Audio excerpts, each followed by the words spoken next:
देखिएगा निम्नलिखित में इलेक्ट्रॉन, प्रोटॉन और न्यूट्रॉनों की संख्या ज्ञात करना है। तो फर्स्ट में क्लोरीन का परमाणु संख्या 17 है, परमाणु द्रव्यमान 35 है। तो आप लोग परमाणु संख्या और परमाणु द्रव्यमान जरूर याद कर लीजिएगा। तो देखिएगा जितना परमाणु संख्या होता है उतना ही इलेक्ट्रॉन की संख्या होता है। तो इलेक्ट्रॉन की संख्या 17 होगा।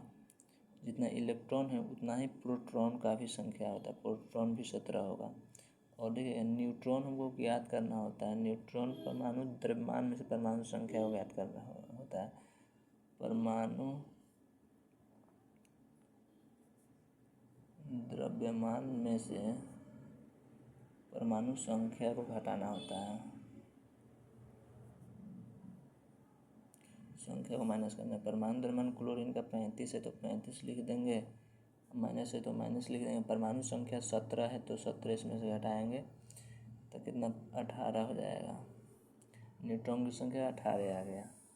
देखते हैं आगे। सोडियम है, सोडियम का परमाणु संख्या 11 है और परमाणु द्रव्यमान 23 है। तो इसमें इलेक्ट्रॉन, प्रोटॉन, न्यूट्रॉन की संख्या ज्ञात करने में परमाणु संख्या और परमाणु द्रव्यमान याद करना बहुत ज़रूरी है।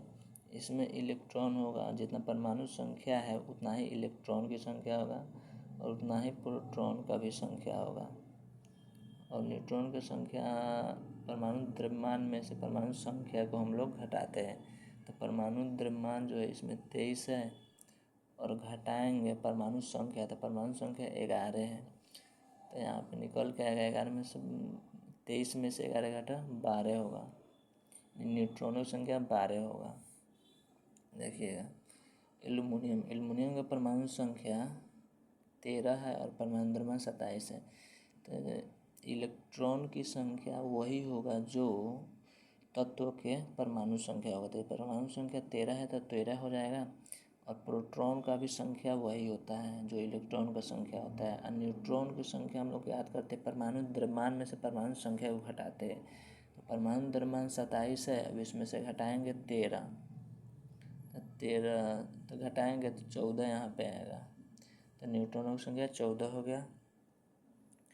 और नेक्स्ट है आर्गन का परमाणु संख्या 18 है और परमाणु द्रव्यमान 40 है। तो इसका इलेक्ट्रॉन, प्रोटॉन और न्यूट्रॉन क्या होगा कमेंट में आप लोग ज़रूर बताइएगा।